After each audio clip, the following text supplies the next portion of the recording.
crop of uninsured patients, which is not your typical socioeconomic class that you saw before, but it previously employed folks that just not have insurance. That obviously is not good news for hospitals or for the healthcare system, and that's one of the reasons why we supported Senator Menendez being here and giving his press conference, because we think that something has to change in terms of covering those uninsured. Otherwise, I think the burden on hospitals and the rest of the healthcare system will be unbearable. Having said that, there was a lot of obviously activity. We were in front of City Council for a presentation. It's very hard in an hour of presentation, especially in a rapid exchange situation, to really fully explain to folks, A, what your issues are, B, what your plan is. I think the few points that I try to get across, which I hope in the end did get across, are one, that the state of New Jersey does owe us money and needs to pay that money, and we're doing everything we can in our power with the current administration, as well as potentially, now with the transition team and the governor-elect, to get that money. And that is a fact, and it's not, an easy way out. It's something that was promised to us and needs to be delivered in order for this hospital to be able to move on. Having said that, I think a lot of my comments at City Council were taken out of context in terms of a Plan B, and to continue to be taken out of context, in the newspapers. Obviously, there are plans. There's Plan B, there's Plan C, and D, and E. You can do many different things to get the hospital to right itself, but a lot of these other things are not things that bode well for the business. Some of them are very painful, and we have explored them, and we have had discussions internally as well as with our union representatives.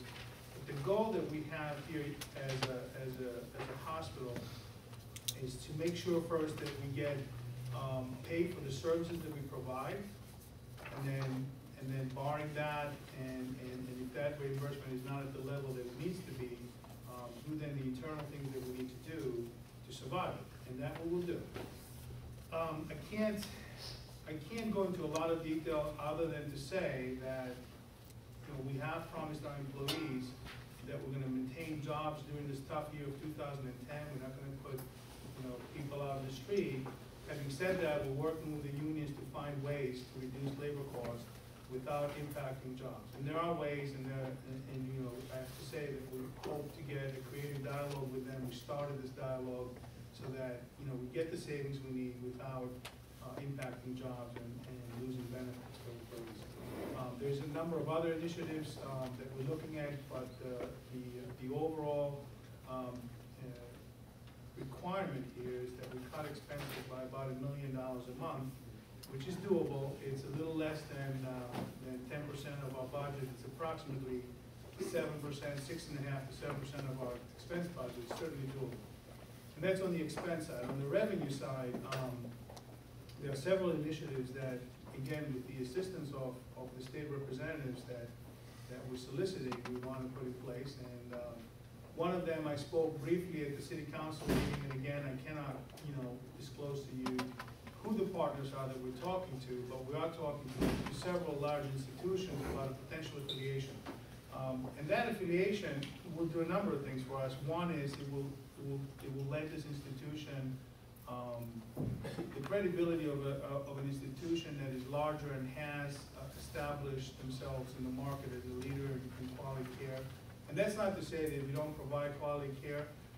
I think we do as well or better than some of those institutions in many respects. But the reality is that in the market, there's perception and there's reality. And if you have a partner that is perceived as being the leading institution, it certainly can help you draw in additional patient volume. It will also help us in terms of getting expertise from their end to be able to develop programs that we haven't yet developed here, improve our cardiac services, improve oncology, those kinds of services.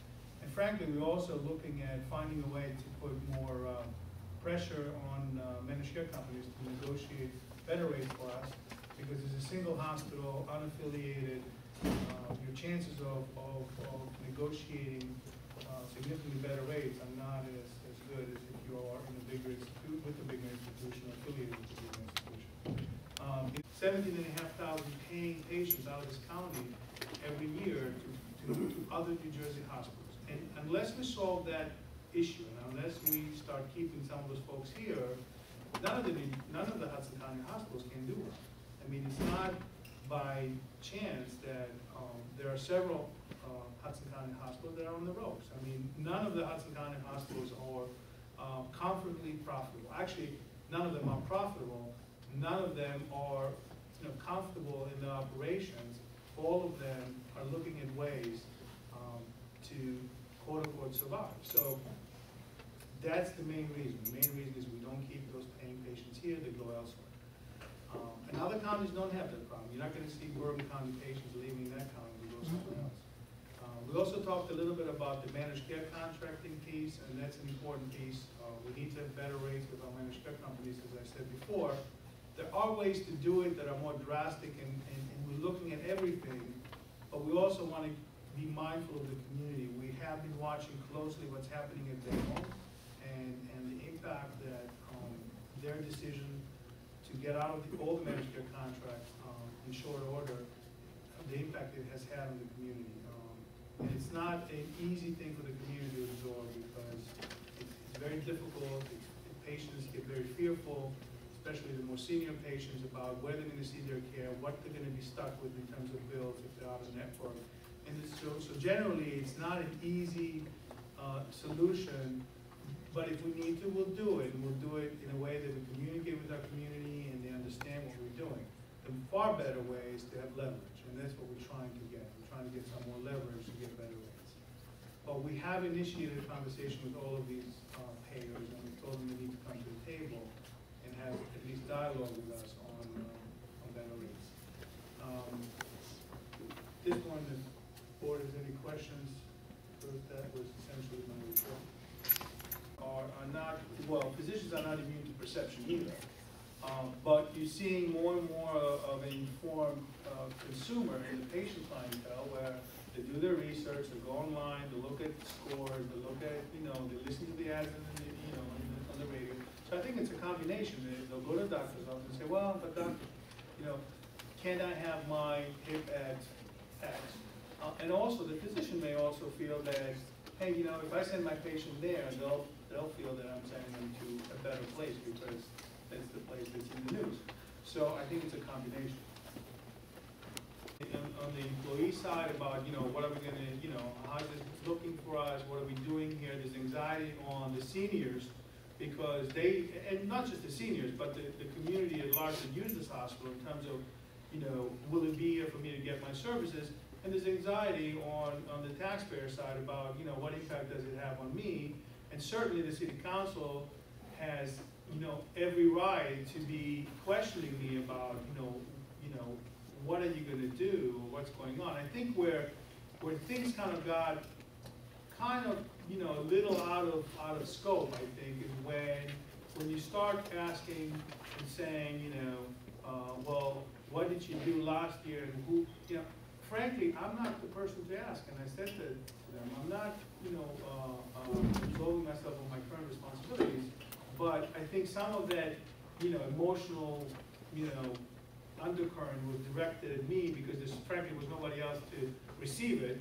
And what I've been telling them is, look, I'll work with you, I'll work with the mayor, I'll work with the community to get the results we need, but I can look forward. I can't keep looking back and trying to explain why, something wasn't done a year ago. I bring up the Faith Services fundraiser because it was another excellent event by Faith Services, which provides